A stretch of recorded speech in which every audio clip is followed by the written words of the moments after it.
জাকাতের প্রতিদান পাবো আমার আখেরাতে। পরিষ্কার হাদিসের মধ্যে আছে আল্লাহ নবী বলেন যাকাত ইউনমিল মাল, জাকাতে মাল বাড়ায় দেয়, জাকাতে মাল বাড়ায় দেয়, দানে ধন বাড়ায়। তাৎক্ষণিক দেখতেছেন যে কমে গেল, 100 টাকা থেকে 10 টাকা দিলি তো 90 টাকা হয়ে গেল।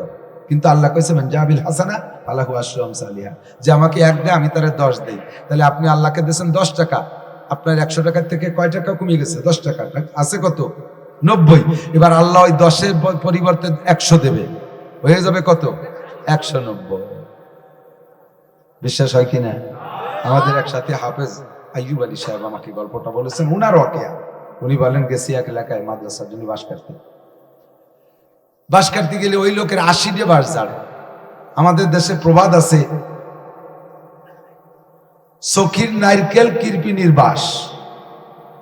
নারকেল বেশি দান করলে ধরে বেশি, ফলে বেশি। আর বাসের সাথে কৃপণতা করতে হবে। ও যদি যে আসে তার না নিয়ে যা, জিরা তোর গুছিয়ে কাটিয়ে নিয়ে যা, তাহলে বাসের জাড়ে বাস হবে না। বাসের সাথে কৃপণতা, নারকেলের সাথে সাখাওয়াতি।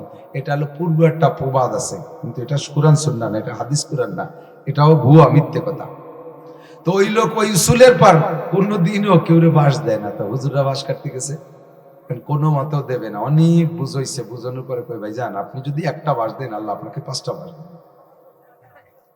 এমন ওই লোকটা ধরছে, ঠিক আছে হুজুর কন্টাক্ট হয়ে যাবে, আজকে নিয়ে যান, বাসেরটা নিয়ে যান, আমার 5টা না হলে কিন্তু আগামীবার ফেরত দিয়ে লাগবে।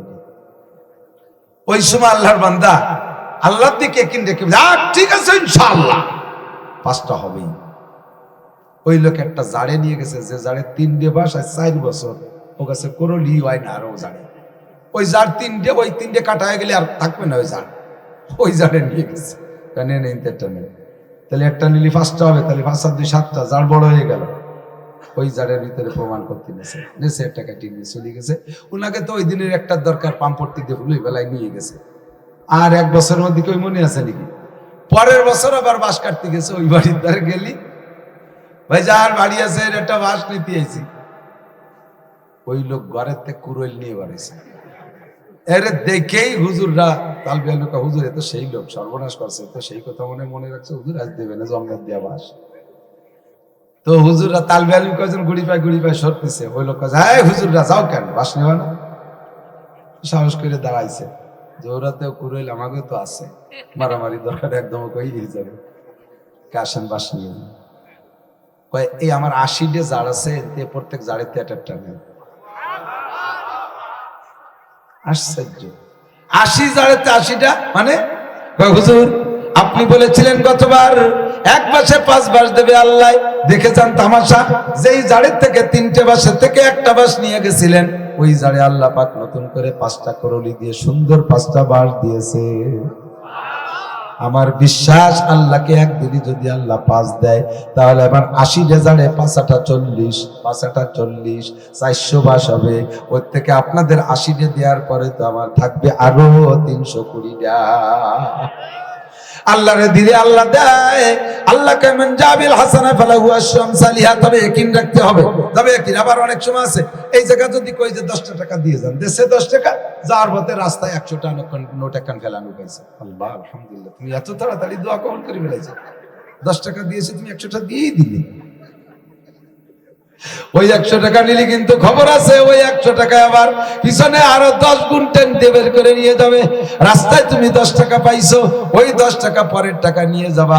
তুমি যে ভ্যান চালাও, তোমার ভ্যানের মধ্যে ওই টাকা ঢুকে যাবে। বন্ধু, আমি যাইতেছি ফুকরো থেকে বাড়ি, নতুন যখন বিশ্ব রোড হয়েছে, একেবারে তেলের মতো, 2 মাইল দূর পর্যন্ত পানির মতো দেখা যায়। ভ্যান চালাইতেছে তখন প্যাডেল ভ্যান, এত জোরে চালাচ্ছে। আমি বললাম যে আস্তে চালা, হঠাৎ ব্রেক করা লাগলে কি এর জন্য? কয় যে হুজুর কিচ্ছু না, এটা শিয়াল করতে নাই, এর মধ্যে চালাবো না, চালাবো কবে? আর 4 বছর চালাতে পারি না, ওই রাস্তা বানাতে যাই তার কাজা আদায় হলো। এই কইতে ব্রেক করে ফেলাইছে। ব্রেক এমন জোরে করছে যে আমি পড়ি যার মতো। ও ব্রেক করে গাড়িও দাঁড়ায় গেছে, লাভতে পিছনের দিক দৌড়ে যাইয়ে রাস্তার পর সৌ দিয়ে এরকম দড়ি পকেটে তুলছে, দড়িয়ে এবার ভ্যান ঠেলে, সে ভ্যানের সাথে সরে গেল। এক কদম নড়ি চালা, আরে হুজুর সর্বনা বসে ব্রেক ভাঙ্গি ভিতরে ঢুয়ে গেছে। এইরকম ব্রেক করলে আর না ভাঙ্গি পারে? তুই এইভাবে ব্রেক করলি বা কেন, পিছনের দল দিয়ে সৌ মারলি কেন? কয় না এ কি ধরলি কয় যে হুজুর দিয়েছে 10টা টাকা ফেলানো রয়েছে। চিন্তা করলাম যে কেউ না কেউ তো নেবে, আমি নীতি যে কি যে সর্বনাশ হয়ে গেছে। কত টাকা লাগবে? তো 350 টাকা লাগবে। পরের টাকা 10 টাকা 350 টাকা বেড়ে গেছে। হিসেব করে হাইসে উড়ে দিও না। 10 টাকা 5 টাকা দেখলি ধরবা না, কিন্তু 1000 টাকার নোট দেখলি সে সময় কুতুবগিরি মনে দেয় না, সে সময় সুফিগিরি মনে দেয় না।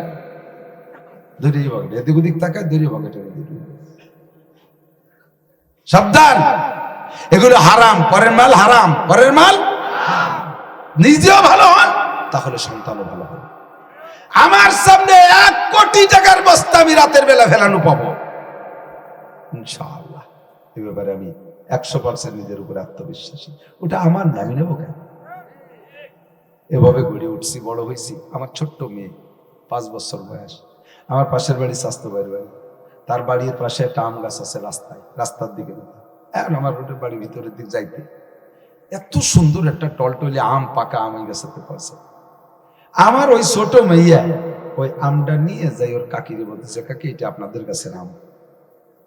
ওর কাকি খুশিতে কান্দে দিয়েছে, আদিবা তুমি নিয়ে যাও মা। না, এটা আপনাদের কাছে আম। উনি না রাখবেই না, আর ও আনবে না। লাস্টে জালনার ভাগ দিয়ে ভিতরে ছেড়ে দিয়েছে। এটা লাভ লাগে, আমি নেবো কেন? অভ্যাস করেন বাচ্চাদেরকে। আর আপনার ছেলে মেয়ে কিছু আনতে পারলে, না তুই একা খাইস না, আমার একটু দিস। সুসর বেটা সুসর, কি আনসার কি খাইস? আর ওই খাইয়ে ইবাদত করে রব্বানা আতিনা ফিদ দুনিয়া হাসানা, আল্লাহ আমার হাসানা দাও। আল্লাহকে তোর হাতে আশা ধরাই দেব, হাসানা। মুরগির গোশ খাও কোন জায়গাতে, বউ মুরগি ফালো কোন জায়গায়, শুনছো? টাকা দিছো? আসছিল ওই অমুকে মুরগি রান্না করার দ্বারা শেষে বাড়ি দিয়ে বেলাই দিচ্ছি। এই যে ঘুরিয়ে ঘুরিয়ে গেছে, শেষ করতে গেলে এবার গেঞ্জাম লাগবে, গঠি দিয়ে বিসমিল্লাহকে জবাই দিয়ে এই খাই রব্বানা আতিনা ফিদ দুনিয়া হাসানা। হারাম ছাড়ো, পরের মাঠে শাক তুলে এনে খাওয়ায়, তাই ভরিয়ে তাই খাইয়ে আতিনা ফিদ দুনিয়া হাসানা। ছেলে 25,000 টাকা বেতনে চাকরি করে, বুড়ো তোমার নামে প্রত্যেক মাসে অ্যাকাউন্টে 2 লাখ টাকা দেয়। ওর নামে কি আসমানের থেকে অ্যাকাউন্ট আছে? বস্তা ভরে টাকা পাঠায়। টাকা পাই কোত্থেকে জিজ্ঞাসা করেছো? মোটা মোটা টাকায় দিয়ে জমি রেখে দেশকে কিনে ফেলাই দিচ্ছ। কিন্তু ছেলে তো বেতন পায় 25,000 টাকা, এই 2 লাখ 3 লাখ 5 লাখ কোত্থেকে দেয়? জমি নিয়ে কবরে যাইতে পারবা না, তোমাকে সব রেখেই যেতে হবে। পরকালের জন্য প্রস্তুতি নাও। ভালো করে মনে রাখেন, প্রত্যেকটা ইবাদতের প্রতিদান মুমিনকে আল্লাহ দুনিয়ায়ও দেয়, আখিরাতেও দেয়। প্রমাণ হলো কি হলো না? যাকাতেও ধন বাড়ে, রোজায় অর্থ বাড়ে, হজেও অর্থ বাড়ে, নামাজে অর্থ বাড়ে, কুরআন তিলাওয়াতে সম্মান বাড়ে, কুরআন তিলাওয়াতে সম্মান বাড়ে। তাদের চেহারার ভিতরে আল্লাহর নূর চমকায়। প্রত্যেকটা ভালো কাজ, ইবাদত বন্দেগীর প্রতিদান পরকালের চাইতে আল্লাহ দুনিয়ায় কম দেয় নাই। যারা দাড়ি রাখে না আর যারা দাড়ি রাখে, দুইজনের সম্মানের মধ্যে পার্থক্য আছে না? 35 বছর বয়স, দুইজনের 35 বছর। একজন দাড়ি রাখছে সুন্নতি দাড়ি, আর একজন দাড়ি কাইটে প্যান্ট শার্ট পরছে। দুইজন কোন জায়গায় যাবেন দেখবেন সম্মান কে বেশি পায়? যে 35 বছর এটা দাড়ি রাখে নাই, তার কাছে পোলা পান্ডা সরি দাঁড়া, পোলা পান্ডা সরি দাঁড়িয়ে দাঁড়িয়ালের কাছে কাকা আপনি চেয়ারে বসেন, অথচ দুইজন একই বয়সে। ঠিক না?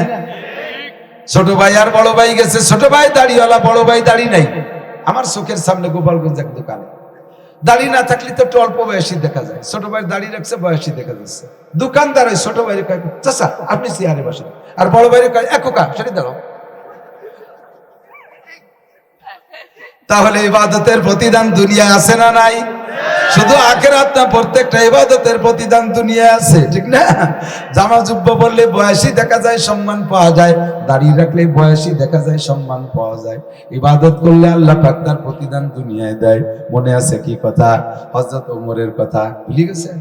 হযরত ওমর রাদিয়াল্লাহু তাআলা আনহু বলেন, হুজুর এখন তো আমরা মুমিন হয়ে ইবাদতের প্রতিদান দুনিয়াও পাই, আখিরাতেও পাবো, কিন্তু আমরা কাফের টাকা কালে যে অনেক ভালো কাজ করছি, তার কি কোনো প্রতিদান আমরা পাবো না? তার কোনো প্রতিদান পাবো না। এবার নবী বলেন ওমর, নবী বলেন ওমর, কাফের টাকা গেলে যে ভালো কাজ করেছো, আমার আল্লাহ শাকুর, আমার আল্লাহ শাকুর, আমার আল্লাহ শুকর গুজার। ওই ইবাদতের প্রতিদান দিতে তোমারে কৃপণতা করে নাই, ওইটার প্রতিদান আল্লাহ নগদে দিয়েই দেছে। কাফের টাকা গেলে যে ভালো কাজ করেছো, ওর প্রতিদান আল্লাহ দিয়েই দেছে। পেয়েই গেছো সেটা। হযরত ওমর বলে হুজুর তার প্রতিদান কি বুঝতে পারি নাই। হুজুর বলেন তার প্রতিদানে তুমি ঈমানের মতো নিয়ামত পাইছো। ওই ভালো কাজের বিনিময়ে তুই ঈমান পাইছো। মনে আছে এর আগের টুকি হিন্দু ভদ্রলোক 200 টাকা দিছে, ঠিক আছে? যত দূর যাই বাইতে বাইতে ঘোড়ার সাথে মিলে দিও ভুলে চলে গেছে পিছনের অবস্থা বক্তার সেই অবস্থা হবে না। হিন্দু ভদ্রলোক কইলেন হুজুর আমি 200 টাকা দিলি। ওই লোক বলতেছে আমারে 200 টাকা দিছে হিন্দু, আমি হাতে নিয়েও ফেরত দিছি। হিন্দু ভদ্রলোক বললেন তাহলে কি আমরা কোনো পুণ্যের কাজ করব না? আমি তো ওই 200 টাকা আনি নাই, হুজুর অন্যায় করেছি না ন্যায় করেছি? আমি বললাম আপনি অন্যায় করেছেন। হিন্দু ভদ্রলোকের কাছ থেকে যাইয়া পরের দিন যে চাইবেন আবার, বাইরে আমি শুনিয়াছি উলামায়ে কেরামের কাছ থেকে তোমার টাকা নেওয়া যাবে, দেও, যদি সাধ্যে সে দেয় তাহলে নেবেন। এইরকম ধর্মীয় কোনো কাজের জন্য মুসলমানদের কাছে চাইবেন, হিন্দুদের কাছে চাবেন না। তবে হিন্দুরা যদি খুশি মনে দেয়, হিন্দু বৌদ্ধ খ্রিস্টানরা যদি খুশি মনে দেয় তাহলে নেবেন, তবে খ্রিস্টানদেরটা নেবেন না। খ্রিস্টানরা যত অনুদান করতেছে ওদের অনুদানের পিছনে উদ্দেশ্য খারাপ, ওদের অনুদানের পিছনে উদ্দেশ্য খারাপ। আমাদের দেশে টুটকা টুটকা হিন্দু যারা আছে আশেপাশে, এরা আমাদের উদ্দেশ্য খারাপে দেয় না। ওরা আমাদেরকে কেনার জন্য টাকা দেয় না, ওরা টাকা দেয় পুণ্যের আশায়। ওরা টাকা দেয় পুণ্যের আশায়, ওরা তো সব বোঝে না, পুণ্য বোঝে। ওরা টাকা দেয় পুণ্যের আশায়, ওদের পুণ্যটা এমনও হতে পারে এই 200 টাকার বিনিময়ে আল্লাহ তাআলা তাকে হিদায়াত নসিব করে বসতে পারে। আর যদি টাকাটা না নেন, ও মনে করবে মুসলমানরা কত বড় হিংসুটে, আমাদের টাকা নিল না। মুসলমানদের প্রতি একটা ঘৃণা তৈরি হবে, আর কোনোদিন ওরা এই কথা আমাদের কথা শুনবে না। আর তার ওই 200 টাকা যদি আপনি নেন, হতে পারে আপনিও নেওয়ার সময় নিশ্চয় একটু খুশি হয়েছেন। 200 টাকা পেয়ে দোয়া করবেন, কি দোয়া করবেন? আল্লাহ তুমি তারে বেহেশতে দাও, এক দরকার নাই, আল্লাহ তুমি তারে হিদায়াত দাও। কি বলবেন? কি বলবেন? আর হিদায়াত পেলে বেহেশতে পেয়ে গেল। হিদায়াত ছাড়া বেহেশতে হবে না, হিদায়াত ছাড়া বেহেশতে হবে না। ডাইরেক্ট তারা বেহেশতে পাঠায় দিতে গেলে বেহেশতে যাইতে পারবে না। ওর বেহেশতে যাইতে হলে হিদায়াত পাওয়া লাগবে। এজন্য আপনি তার জন্য হিদায়াতের দোয়া করবেন। তাফসীরে মারিফুল কোরআনে মুফতি শফি সাহেব রাহমাতুল্লাহ আলাইহি একটা উদাহরণ বলেন। এই দিক থেকে মুফতি শফি সাহেব রাহমাতুল্লাহ একটা উদাহরণ বলেন। একটা লোককে যদি আল্লাহ তাআলা গোটা দুনিয়ার মালিক বানায় দেয়, সারা দুনিয়ার মালিক একজনকে বানায় দিয়েছে, তাহলে লোকটা কত বড় লোক? এই লোকটার কাছে যদি কোনো ফকির যে বলে ভাই আল্লাহ আপনাকে অনেক দিয়েছে, আমারে সামান্য একটু দেন, এবার বড় লোক যদি কয় না আল্লাহ আমারে বিশাল দুনিয়ার মালিক বানাই দিয়েছে, এতদিনের মালিক আমি ছিলাম, আমার প্রাণ ভরে গেছে, এখন তোমারে অল্প একটু না, আমি গোটা দুনিয়া তোমারে দান করে দিলাম। বোঝেন নাই? সারা দুনিয়ার মালিক তো আমি। ফকির রে বললো যে পুরো দুনিয়া এখন তোমারে দিয়ে দিলাম, এখন মালিকানা তুমি, যাও আমার দিয়ে ভালো লাগতেছে দিয়ে দিলাম সব। তাহলে বিশাল দান হয়েছে না? ফকিরি কি দিয়েছে? এই লোকটা সম্পূর্ণ দুনিয়া ফকিরির নামে লিখে দেওয়ার পরে ফকিরি শুধু ওই লোকটাকে বলছে হাদাক আল্লাহ, আল্লাহ আপনাকে হিদায়াত দিক। এবার আপনাদের কাছে জানতে চাই, বলেন তো কে কারে বেশি দিছে? বড় লোক ফকিররে বেশি দিছে নাকি ফকির বড় লোকরে বেশি দিছে? ফকির বড় লোকরে বেশি দিছে। তাহলে তো বলাই লাগবে, একটু বুঝিয়ে করেবার কেন ফকির বড় লোকরে বেশি দিল। ওই বড় লোক যদি ফকিরের দোয়ায় হিদায়াত পাইয়া যায়, তাহলে তার বিনিময় সে পাবে জান্নাত। এইরকম দুনিয়ার কোটি কোটি দুনিয়ার দাম বেশি না জান্নাতের অল্প একটু দাম বেশি? জান্নাতের সামান্য একটুর দাম বেশি, কতক্ষণ? কাজেই সারা দুনিয়া যে দান করলো, ওই লোকটাকে যদি যে দান পাইলো সে যদি আল্লাহ আপনারে হিদায়াত দিক, তাহলে ওই লোকটা এই লোকটারে বেশি দিল। হিন্দু ভদ্রলোক 200 টাকা দিয়েছে, আপনি তারে বলবেন হাদাক আল্লাহ, আল্লাহ তোমারে হিদায়াত দিক, জাযাকাল্লাহু খাইরান ফিদ দারাইন, আল্লাহ তোমারে ইহকাল পরকালে উত্তম জাযা উত্তম প্রতিদান দিক। আপনি দানের প্রতিশোধ দিয়ে ফেললেন, আর কোনো কিছু বাকি থাকলো না। এমন করে সিদ্দিক আয়েশা রাদিয়াল্লাহু তাআলা আনহার অভ্যাস ছিল, যদি উনি কেউ ফকির মিসকিনকে কিছু দিতেন, ফকিরই তো ওনারে দোয়া দিত, জাযাকাল্লাহু আহসান জাযাকিল্লাহু আহসানাল জাযা, ও আয়েশা আপনি আমারে যা দিয়েছেন আমি বড় খুশি হয়ে গেছি, আল্লাহ আপনাকে এর চাইতে উত্তম প্রতিদান দিক। ফকির এই দোয়া করেছে, সাথে সাথে আয়েশা আবার ওই দোয়া করে দিতেন, জাযাকাল্লাহু আহসানাল জাযা, তুমি আমারে যতটুকু জাযার দোয়া দিলে তার চাইতে বেশি জাযা আল্লাহ তোমারে দিক। জাযা মানে প্রতিদান। একজনে জিজ্ঞেস করছে, মা আয়েশা, আপনি তো ওরে ভিক্ষা দিয়েছেন তাই সে দোয়া দেবে তাই দিল, আপনি আবার এই দোয়া ফিরে দিলেন? কয় কি, আমি তারে টাকা দিছি, ও টাকার বিনিময়ে আমারে যা ফেরত দিয়েছে, আমি যা দিছি তাই চেয়ে আমারে বেশি দিয়ে দিয়েছে, তাহলে তো থাকলো কি? শোধ হয়ে গেল, শোধ হইয়া বেশি গেল, তাতে আমি তারে কি উপকার করলাম? কাজেই সে আমারে দোয়া দিছে, দোয়ার পরিবর্তে আমি দোয়া দিয়ে দিছি, দোয়ায় দোয়ায় শোধ, ফাঁকে আমার এই দানের নেকিটা আমার থাকি গেল। বুঝতে পারছি আমি? টের পাইছেন কি কইছি? এই জন্য কেউ কখনো কিছু দিলে সে আপনার একটা দোয়া দেবে, আপনি একটা দোয়া দিয়ে দেবেন, আপনি একটা দোয়া দিয়ে দেবেন, তাই দোয়ায় দোয়ায় শোধ হলো, আপনার দানের নেকিটা পাওনা থাকবে। ঠিক আছে না কথা? এভাবে আমরা আমল করব, পারবো তো ইনশাআল্লাহ? মানে আমিলা সালিহান ফালিনাফসিহি ওয়া মান আসাআ ফালাইহা। এ দোস্ত, অনেক কিছুই বলেছি, এবার আয়াতের তরজমা। আমার আল্লাহ বলেন, ইয়া আইয়ুহান নাবিয়্যু ইন্না আরসালনাকা শাহিদাও ওয়া মুবাশশিরাও ওয়া নাযীরা। সময় কম বিদায় আর বাড়তেছি না, জায়গায় চলে যাই।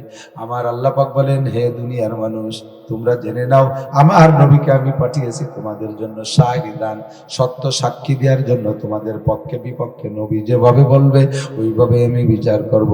অমুবাশশিরান, আর নবীকে আমি তোমাদের সুসংবাদদাতা হিসেবে পাঠিয়েছি। কত সুসংবাদ দিছি, সব নবীরা না সুসংবাদ? কথা না, সব নবী শিখে দিছে, তাই বলছি সুসংবাদদাতা হিসেবে পাঠিয়েছি। মুবাশশিরাও ওয়া নাযীরা, আবার ফাঁকে ফাঁকে ভয়ও দেখাইছি। এটা নবীকে আল্লাহ তাআলা ভীতি প্রদর্শনের জন্য বানাইছেন, ভীতি প্রদর্শনের জন্য পাঠাইছেন। শাহিদাও ওয়া মুবাশশিরাও ওয়া নাযীরা, আর কি ওয়াদাইয়ান ইলাল্লাহি বিইذনিহি, আর আল্লাহর হুকুমে আল্লাহ ভোলা মানুষকে আল্লাহর দিকে দাওয়াত দেওয়া, আল্লাহ ভোলা মানুষকে আল্লাহর দিকে দাওয়াত দেওয়ার জন্য নবী পাককে আল্লাহ পাঠিয়েছেন। কথা বলেন ঠিক কি ঠিক না? আমরা যে হিদায়াত পেয়েছি এটা তো নবীর দাওয়াতের মাধ্যমেই পেয়েছি। কই নবী আমাদের সামনে আসছে নাকি? কই নবী তো আসে নাই, ওয়ারাসাতুল আম্বিয়া, নবীর অ্যাসিস্ট্যান্ট নবী আসছে, উলামায়ে কিরাম নায়েবে নবী। বিশেষ হয়? স্বীকার করবেন না? কষ্ট হচ্ছে আপনাদের? উলামায়ে কিরাম নায়েবে নবী, খুশি না বেজার? এখন আর নবী আসবেন না যদি নায়েবের ব্যবস্থা না থাকে, অ্যাসিস্ট্যান্টের ব্যবস্থা না থাকে, তাহলে হিদায়াত পাবেন কোন জায়গায়? ভালো করে মনে রেখেন, আলেম উলামা মাদ্রাসা শিক্ষা ব্যবস্থা না থাকলে শুধু তবলিগ, সারা পৃথিবীর সবাই তবলিগ করলেও যে সিস্টেমে তবলিগ চলতেছে, শুধু এই চলমান সিস্টেমের তবলিগের মাধ্যমে, আর শুধু পীর মুরিদি, যত সহি পীর হোক না কেন, শুধু পীর মুরিদির মাধ্যমে আর শুধু তবলিগের মাধ্যমে, আল্লাহর কসম দিয়ে বললে আমি মিথ্যাবাদী হব না, দিনকে পরিপূর্ণ দুনিয়ায় ধরে রাখতে পারবা না। মাদ্রাসা শিক্ষার বিকল্প নাই। কি যে পড়ি আর পড়াই, তা আপনারা সাধারণ পাবলিক ভাবতেও পারবেন না। কত পরিশ্রম, কত খাটনি, সেখান থেকে ঘেটে ঘুটে নামাজের ফরজ 13টা, আপনারা কোরআন শরীফ দিলাম, আপনি খুঁজে বের করেন দি কোয়ানে পাবেন? আপনি সারা ডাঙ্গা বই বিল বই পোলো সাফাই বেড়ালি একটা তেলুটাইও পাবেন না। নামাজের রাজিব 14টা দিছি আপনারা, বুখারী হাদিস আর কোরআন শরীফ বের করেন তো 14 রাজিব। আপনি পারেন নাকি? যত বড় পণ্ডিত হন, ডাক্তার হন, ইঞ্জিনিয়ার হন, এগুলো সব বেটারা গাইটি গুটি বের করি। ইমাম আবু হানিফা, শাফি, আহমদ, মালিক, মুহাম্মদ, ইমাম আবু ইউসুফ, মুহাম্মদ, ইমাম জুফার, এরকম বড় বড় উলামায়ে কিরামরা প্রত্যেকে বের করে রেখে গেছে। আর এখনো নতুন নতুন মাসালার প্রয়োজন, 1000 চিল্লে দিয়ে সেই সমস্ত জায়গা তুমি যেতে পারবা না। উলামায়ে কিরাম নায়েবে নবী, আল্লাহ পাক আমাদেরকে রেখেছেন। আলেমদেরকে আরো আল্লাহ তাআলা বাড়ায় দিক, আরো বড় বড় আলেম দুনিয়ায় পয়দা করে দিক। জোরে বলেন না আমিন। এরা থাকলে দিনের সহি দাওয়াতটা পাবেন। দিনের সহি দাওয়াত নইলে ভণ্ডামিতে আমাদের দেশ ভরে গেছে। পীরির নামে একটা ব্লক হয়ে গেছে। এক এক গ্রামে 10 জন 15 জন পীর, এক দাতালো নামাজ পড়ে না। আছে না এরকম দাতালি পীর? জুড়ি, তবলা, গান বাজনা, টালটু বাল্টু আবাই দিয়ে জবাই দিয়ে আমাদেরকে বেঈমান করে ফেলেছে। মহিলা পুরুষ নাচায় গাওয়াইয়া এর নামে একটা দিনদারি। আল্লাহ আল্লাহ আল্লাহ আল্লাহ হেফাজত করো। যদি ধর্ম এরকম হয় তাহলে আমি ওই ধর্মকে মানি না, ওই ধর্মকে লাথি মারি। যে ধর্মের ভিতরে গান বাজনা, নারী পুরুষ, নাচন গাওয়ার, বাবরি চুল, জৈটো মৈসো, বগল পাল্টি, বগল ছাপ করে না কয় বছর, আল্লাহ জানে বগলে কুত্তু মারা গেল। সে হচ্ছে একটা পীরে কামাল, পীরে দাতাল। যত আমার নবীর রোজায় গেছে, ওর চেয়ে বড় পীর পৃথিবীতে নাই। নবীর চাইতে বড় পীর নেই, আবু বকরের চাইতে বড় পীর নেই, ওমরের চাইতে বড় পীর নেই পরবর্তীতে জেনারেশনে এসে। তাহলে সেই সব জায়গায় এগুলো নাই, তাহলে তুমি পাও কোন জায়গায়? একটু ভেবে চিনতে কাজ করবেন বাবা, পায়ে ধরে একটু ভেবে চিনতে কাজ করবেন। আমল করতে না পারলেও বেআমলটা করেন না, নষ্টামিটা করেন না। ইবাদত করতে না পারলেও কমপক্ষে আলতু ফালতুরে ইবাদত মনে করেন না। ইমান ধ্বংস হয়ে যাবে। ঠিক কি ঠিক না? আমরা ইনশাল্লাহ দাওয়াত ও তাবলীগের কাজের সাথে থাকবো না ইনশাআল্লাহ। একটা তারিখ মুখস্থ করেন তো, 13। পারবেন না 13 কতি? আজকে 13 কলি নেকি হবে। 13 কইলে আজকে আমার সাথে 13 কলি নেকি হবে, বলা যাবে? 13, 14, 15 ইনশাআল্লাহ 3 নেকি পেয়ে গেছে। জানুয়ারি, আজকে জানুয়ারিতেও নেকি আছে। 13, 14, 15ই জানুয়ারি আওয়ামী লীগ বিএনপির মহাসম্মেলন কি হবে? বিশ্ব ইস্তেমা। কারণ কি হবে? বিশ্ব ইস্তেমা। যাবেন তো ইনশাআল্লাহ? যুবকরা এবার একটু রেডি হতো দাদু, একটু হাত জাগাও তো, আমি দেখতে চাই কার কার নিয়ত আছে ইনশাআল্লাহ। আল্লাহ ব্যবস্থা করে দেবে, আল্লাহ টাকার ব্যবস্থা করে দেবে। যাওয়া যাবে না পদ্মা সেতু দিয়ে, খেয়ে ফেরি দিয়ে ঝামেলা নাই, টান দিয়ে চলে যাবে বসতে ইনশাআল্লাহ। আল্লাহ কবুল করুক বলে আমি। এই মসজিদের উন্নয়ন দেখেন, এই যে মসজিদটা, মসজিদের যে কয়েন ইটটি দাঁত বার হয়ে গেছে, বিলাসটার নাই। আমরা প্রত্যেকের মহল্লায় মসজিদ আছে কম বেশ, সবাই করতেছেন আলহামদুলিল্লাহ।